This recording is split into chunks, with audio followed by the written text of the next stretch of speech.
All right, we welcome onto the podcast maybe one of the biggest guests in the history of The Last Resort. No offense to any of our former guests. Producer for Get Up on ESPN, Paul Hembo.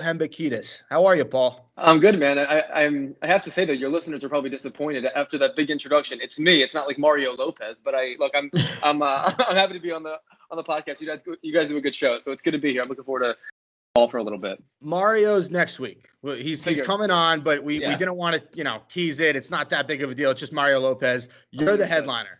Okay, good deal. No, more like I'm the front man. I'm the guy that plays before the good man. All right, the crowd warmed up. All right. I want to start with a question on everybody's mind. I'm sure you get this all the time, but tell the audience, what time are you going to sleep every night, and what time are you waking up in the morning in order to be ready for Get Up? Well, that's probably the most common question that I do field. So you're right in saying that. I wake up every day at about 3:30, and that has been the case for about 5 years. You guys probably know that I used to research Mike and Mike, and that show went on at 6. The show goes on at 8, but there's a lot more production-wise that goes into a TV show, as you can imagine. So my alarm goes off at about 3:30 every day, and it has for 5 years. So this is just life now. My wife and I when we go out, we do like the early bird special for dinner, and sometimes that's even too late for us. Like that's my life now. I just live like I'm 70, and I'm getting to the point now where I'm acting like I'm 70. Like today, I just spent like an hour walking around in my yard, and I did nothing. So like I'm embracing what retirement might be. And I'm doing it. Like 3:30 goes off, and I just like from then until the time the show starts, it's just a sprint and get myself all caught up with what I missed the night before. Because obviously you can't stay up and watch every sporting event, because otherwise you'd be dead by Wednesday. Yeah, at least you'll be ready for retirement, right? This is just good practice to when you actually are 70, 75. You got it down to a science. And there's nothing wrong with the early bird. You're saving all that money on dinner. I mean, that's economical. It's big time. There's never any crowds either. Although I mean, obviously the clientele moves a little bit slower, but there's never any. We're there so early sometimes. We're like, are you guys serving the dinner menu yet? So like this is the kind of life I live. So it's not quite as glamorous as it looks on TV. I can assure you. All right. Well, listen. This is kind of an unfair question for me to ask, because I actually did work a Mike and Mike radio show in 2015. I'm not sure if you were on this one, but let's see if you remember. Okay. So I went to UMass Amherst, and I did a lot of volunteer work for ESPN Boston. Mike and Mike had a show at Gillette Stadium called Fright Fest. I should have worn my T-shirt. But I had to be up at like 3 a.m., 2 a.m., drive, an hour and a half from Amherst to Gillette. And it was one of the earliest I've ever woken up in my life for a job. But I'll tell you this, I was okay with it. Like once you're up that early, your body just kind of, it's almost like 1, 2 p.m. ready at 5 a.m. So I got to tell you, Paul, it was a wild experience as a college kid. But my favorite part of it all culminated when I met Mike Greenberg. He could not have been a more genuinely nice human being, despite that day he had lost a bet and he had to wear a Tom Brady jersey the entire show. So I guess my first question is, do you even remember this? Yes, but that predates me just a little bit. Or if it doesn't predate me, I certainly wasn't there. I would have been doing the show back in Bristol. But I do recall him wearing the uniform. I think he even wore the pads. Yep. And the eye black. And then when Robert Kraft came on, he made some sort of wise crack about how Greeny's wife Stacy is gonna like him even more now because it was well documented at that point that she loved Tom Brady. So like I remember that being a thing. I also remember Greeny telling the story where like he Robert Kraft said like you can keep the helmet, you can keep the gear, and like the Patriots equipment staff was like no, you absolutely cannot. And then obviously Robert Kraft has the ultimate saying he owns the damn team, right? So that's the only thing I remember from that. We always used to play that clip on Best of Mike and Mike, in these TV only segments. I remember the show, and it's funny to hear that you worked it. That predates me just a little bit. I want to say I hopped on that show, and like it was March of 2015. So it would have been right around then. Yeah, Robert Kraft was there. He walked off the set. I happened to be sitting like right where he walked past, and he touched my leg. Just like, hey, what's going on? Touched my leg, and I thought to myself, that's what $1 billion feels like right there. I didn't shower for like 3 days. Well, that's not uncommon for you. That's not uncommon for me. That's like Monday to Wednesday for me. And you actually do. And that brings me up to my follow-up question. And I already know the answer to this, Paul, but how great of a human being is Mike Greenberg? How awesome is it for you to get to work with him every single day? Awesome. I mean, Greeny's one of the good guys, and it takes a special kind of relationship to be able to do that every morning for 5 years. Like when you do what, like there have been so many people that have run through Mike and run through Get Up for a variety of reasons, but like it's in this business, people move all over the place, whether it be within the company or outside of it. Like it's just not an old man's job. It's not a forever job for most people. So to be able to do that for 5 years with the same person every day for 4 hours is pretty special. But we have as good a working relationship, as you can imagine. And I'd like to think that we complement each other really well. Like I get to the point now where like I write and think the way he talks. Like that's like I'd imagine that infuriates my wife to be totally honest. But like when I put together notes for him for whatever it might be that day. Like I like as I'm typing it out, I'm like, how is this guy gonna say this? Like he's so in my head at this point that I feel like I'm just living through him. I use like the same phrases that he says, like when I'm like in the grocery store. Like it's just I'm living my life as like a pseudo broadcaster vicariously through this guy, just because I've heard him say 1 million words. I'm sure he would say the same about you. I'm sure a lot of Hembo stuff rubs off on Greenberg. He's talking like you at the supermarket. His wife probably thinks that she's also married to you. I totally get it. It's funny. Yeah. He took me golfing one time last year, and we were like sitting down to eat lunch, and he was like, he's introducing me to these guys at the club. He's like, "This is the legendary Hembo," and like I was being treated like I was royalty. Like you gave me a nickname. I know how to find some stats on the internet. So now I'm a legend at this golf club. Like this is like what I tell people when people ask me like how can you ascend at ESPN? I say, okay, so get some famous person to give you a nickname and just say it a bunch of times on TV and the radio. And no matter how good you are at your job, you're just gonna keep getting promoted and getting opportunities. So that's obviously not the best thing to tell kids when like you're doing like the whole like college symposium thing, but that's what's worked for me. The only reason I'm pessimistic about that for me is I can't play golf. I never could. I consider myself an athlete. I can play baseball, basketball, football, you name it. But the second I pick up a golf club, I have no idea what I'm doing. And I've never tried to learn it. So it just, you're getting ahead by playing golf with Greeny. Unfortunately, unless I'm playing 5-on-5 with someone at ESPN, I'm not going to get that exposure. I'm not hitting it all that straight. But you can fake it enough. And I like you as a former athlete. So every once in a while you run into one and sort of deceive everyone into thinking you're good. But then I just wind up playing pitch and putt over on the pine straw for 10 strokes in a row, and people just lose me for 10 minutes. That's honestly a little bit more what you should expect out of my game. Well, when we found out you were coming on, I mean, we had to do our research. We have ESPN's probably top researcher. And I mean, your coworkers feel the same way about you. We found an article on thebiglead.com. It was an interview with yourself and a bunch of other coworkers at ESPN where Dan Orlovsky, one of my favorite guys as a Carson Wentz defender till the end, get up regular Dan Orlovsky calls him the weapon. As big of a weapon as there is to the network. If you can learn to speak his language and he yours, he becomes almost like Rain Man-esque. And then there's a follow-up by Greeny. He's everyone's right-hand man. There's no question to which the answer is not ask Hembo. Is that kind of how you see yourself there? Are you like the secret weapon, the Swiss Army knife of ESPN?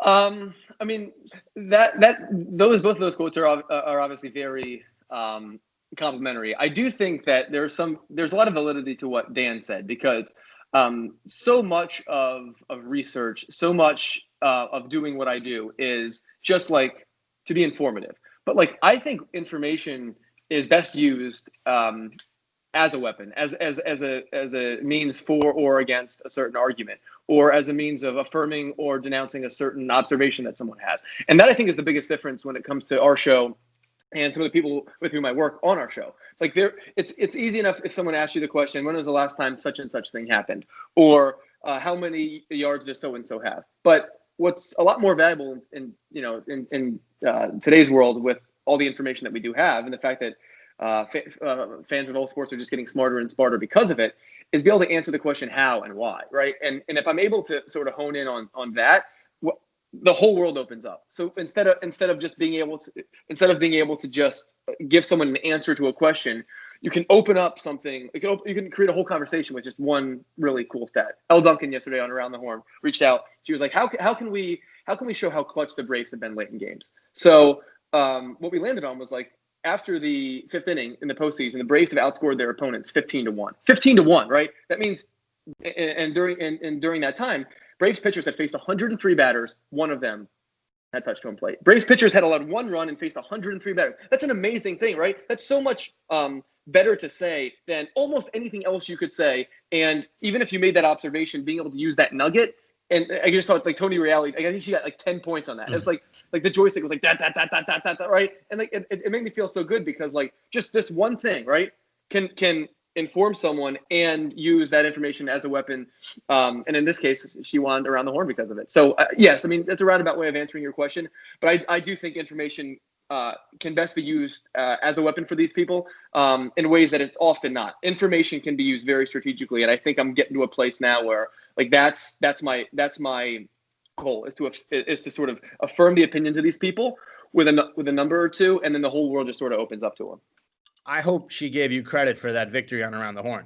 She did. She texted me immediately after, and I meant on the show. Oh, she did. She says, okay. I saw the sneaky Hembo stat, and this thing is amazing. He's the research god on Get Up. I thought that was a little bit much, but you know what? Greeny calls me the Greek god of stats, so I guess this thing is sort of catching on.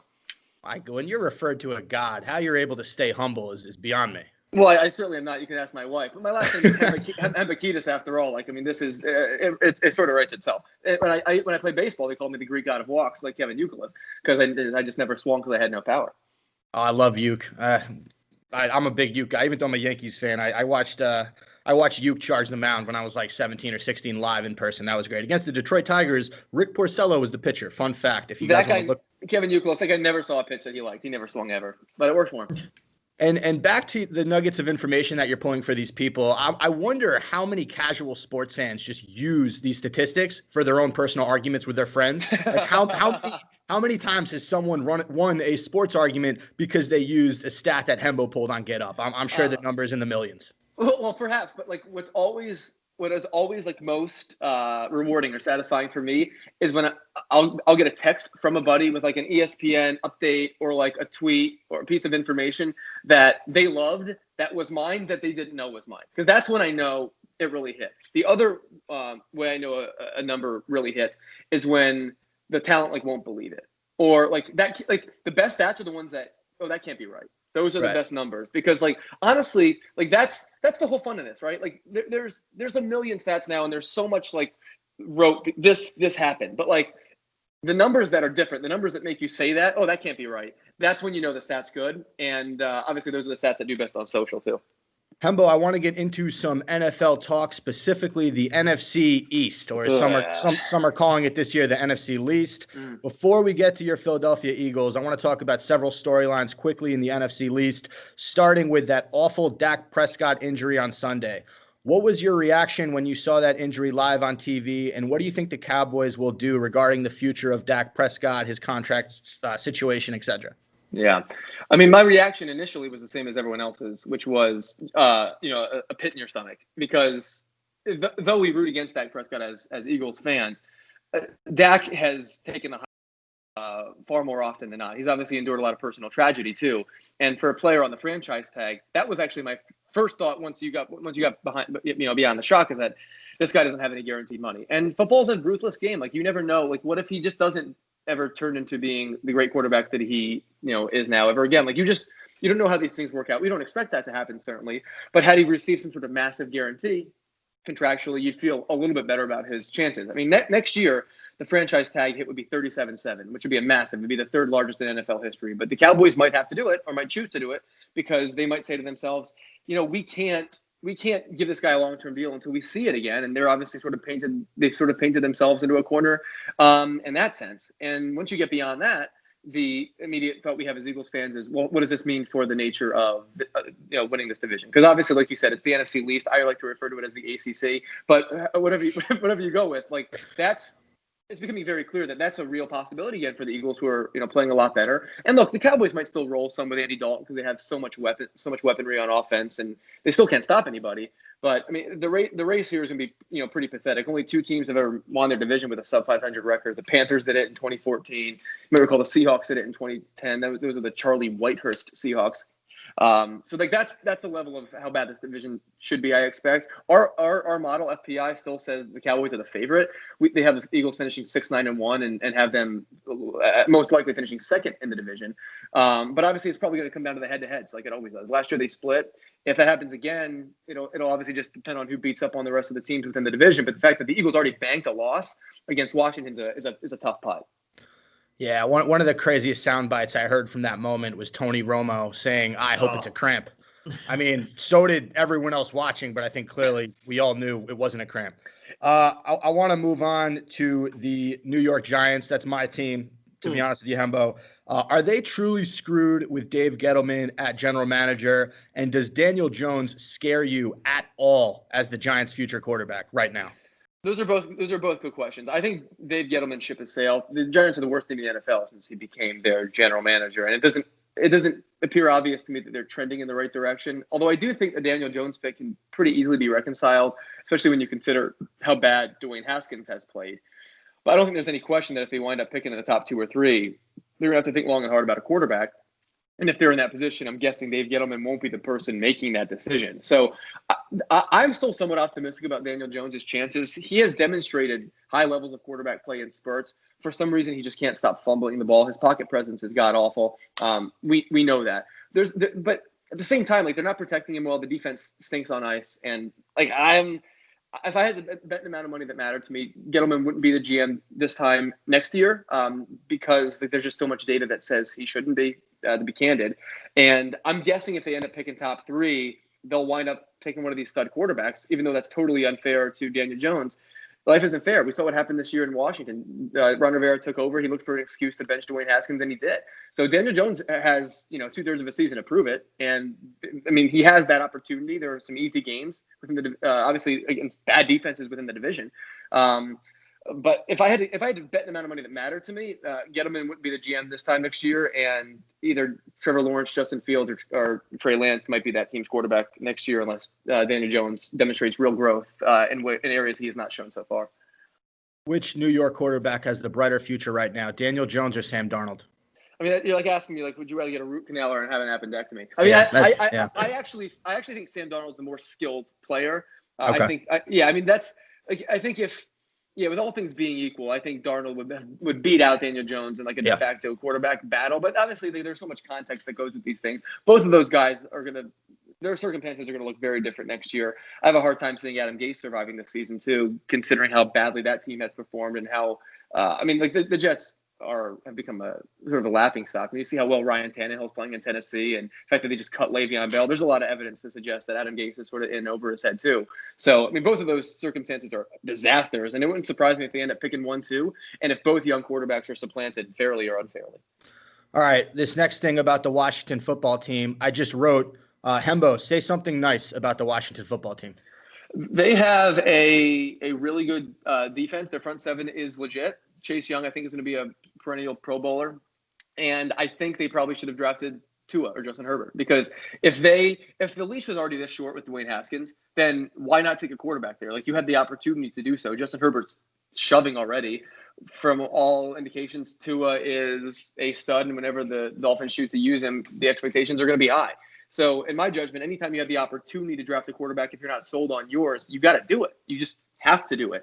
And let's be honest, this seems a little bit premeditated. The Washington benched Dwayne Haskins after his best game. So this was sort of like in Chicago, they decided to go to Nick Foles like arbitrarily in the middle of that game just so the GM couldn't tell me not to do it. That's what this feels like to me. So if Rivera already had done his research and sort of had formed an opinion on that, it surprises me that they didn't look to move on after Haskins, trade him like the Cardinals traded Josh Rosen after year one, and just move on. So I'm not sure they're in a much better position than they were a year ago. I mean, obviously they're gonna be able to play some defense, but in the NFL now that doesn't much matter if you can't score, if you can't score points.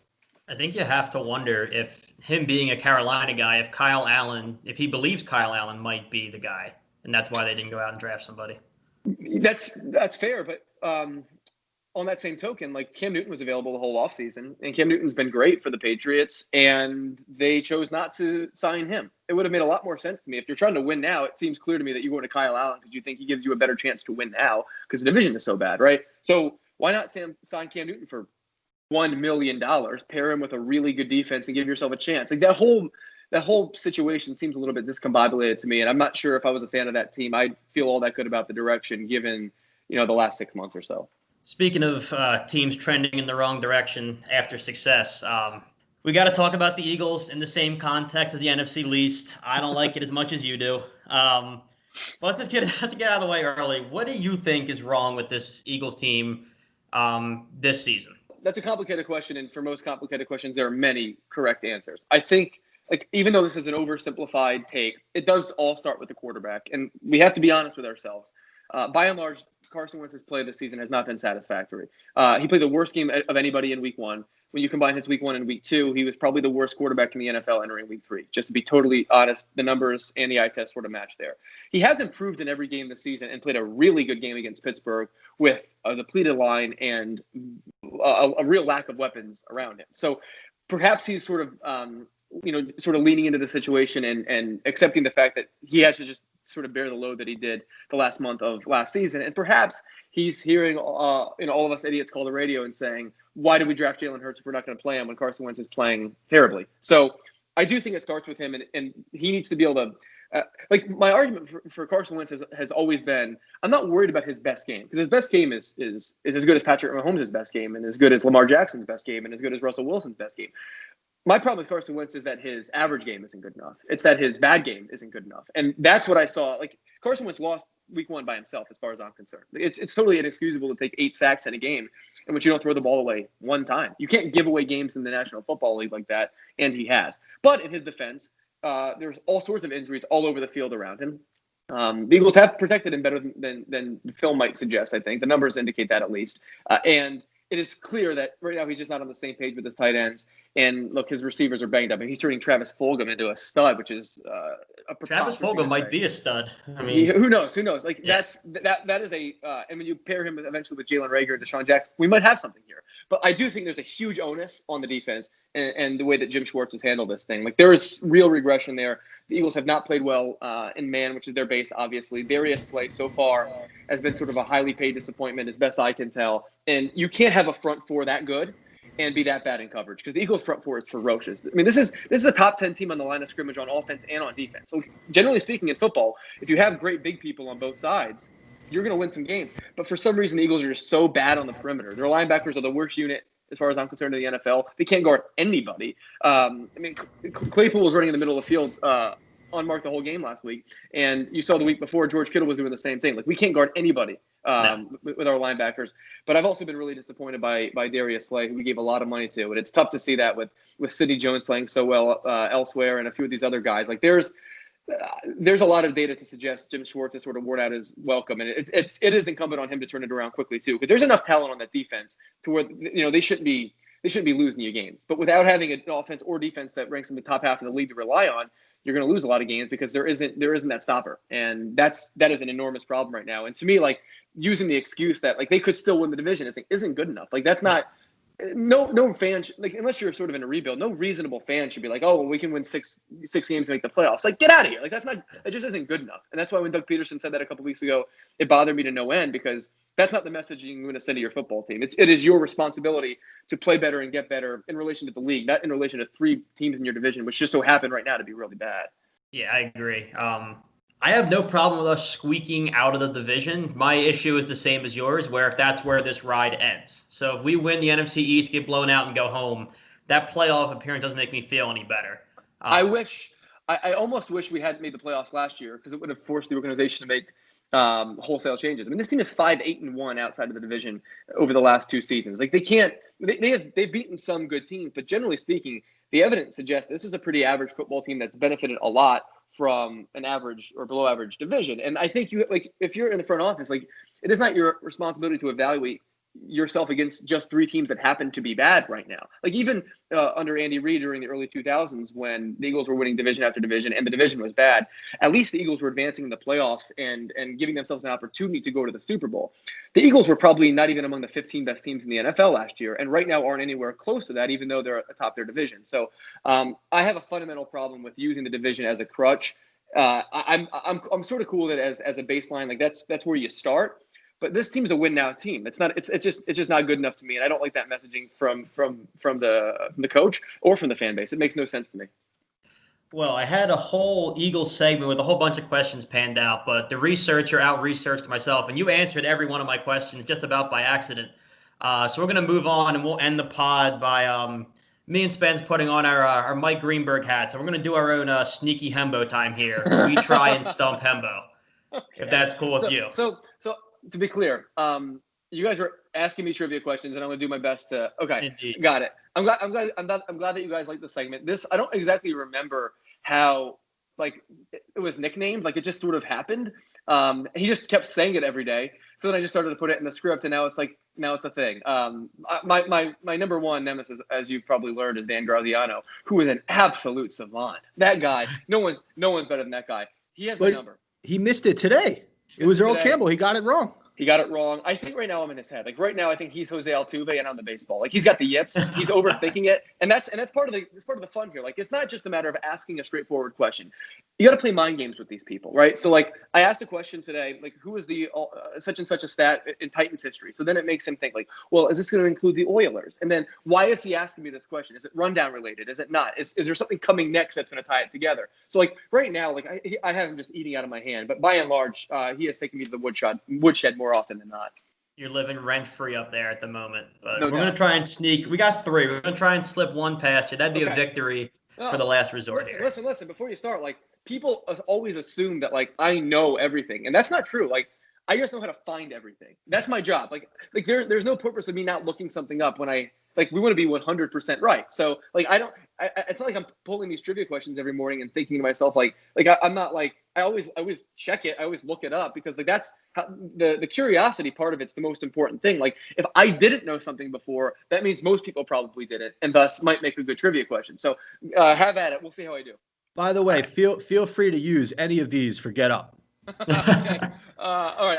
I'll certainly consider that. Obviously, though, if Graziano's there, it might have to be rundown related. All right. So Chase Claypool dropped 4 touchdowns on us the other day. Who was the last NFL rookie to score 4 touchdowns in a single game? The last NFL rookie to score 4 touchdowns in a single game. I don't know. I'm going to have to guess. I know Gale Sayers is the only rookie to score more than 4. That's not what you asked, though. My guess is going to be Chris Johnson of the Titans. All right, we're 1 for 1. Joseph Adai did it in 2006 as a rookie. Joseph Adai. I don't know if you have the list handy. I don't know if Chris Johnson did it or not. I don't know why that was something I thought. I remember him having some monster games, but that's a tough question. That is a tough question. You would have to be a Colts fan, I think, and remember that to pull that. So okay, you're not taking it easy on me. All right, I'm 0 for 1. All right, we got 2 more. I think you'll get one of these 2, maybe even both. Here's the first one. We'll see.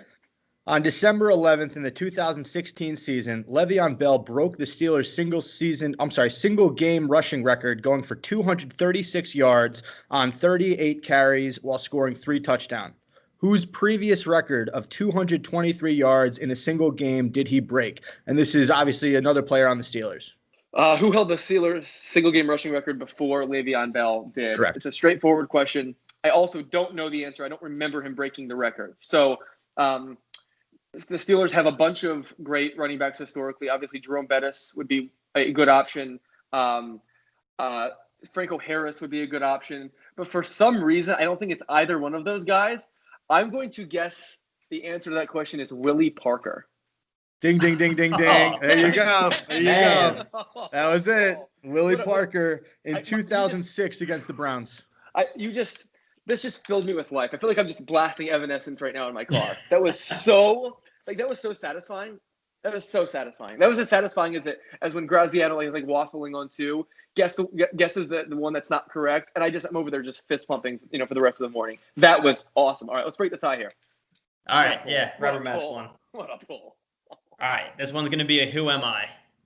I played 5 seasons for the Philadelphia Eagles with 184 catches, 14 touchdowns, and appeared in the Super Bowl. Who am I? Give me the criteria one more time. I've narrowed it down to a couple guys in my head. Okay, so 5 seasons with the Eagles, 184 catches, 14 touchdowns, and appeared in a Super Bowl. So 5 seasons. So this is not going to be a stud Because if you've caught 184 passes in 5 seasons, it means you're probably a 3.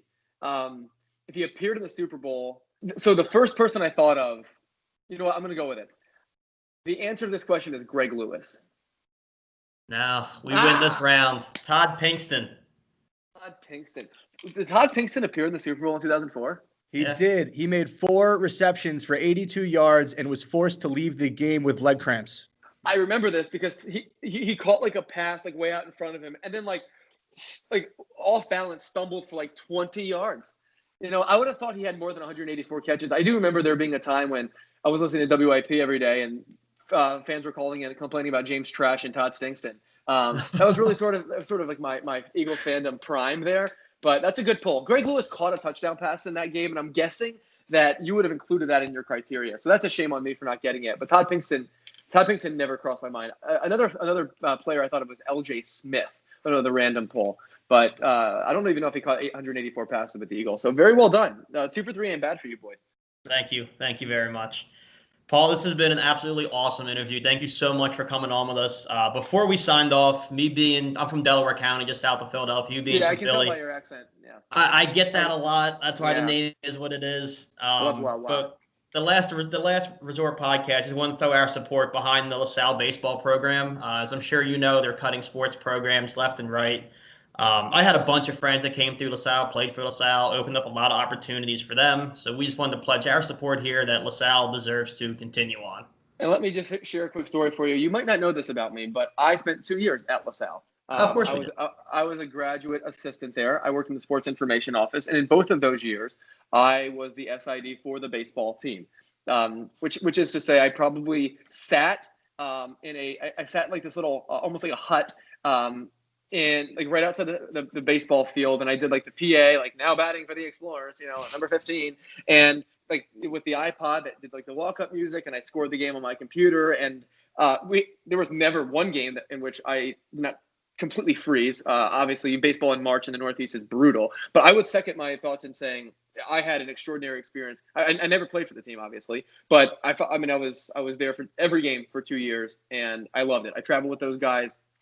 I had the opportunity to see them all spring long in both years, and it was wonderful. To sort of see sort of the outpouring of support on social media for those guys, and I don't know if you saw my timeline on Twitter. I retweeted a bunch of things that hopefully sort of gets that ball rolling. This is a tough time for athletic programs, but also like you think about it as a student athlete. I played college baseball at the Division II level, and the idea of that getting ripped out from under you because of this would be pretty devastating. So it's a good cause that you guys are supporting.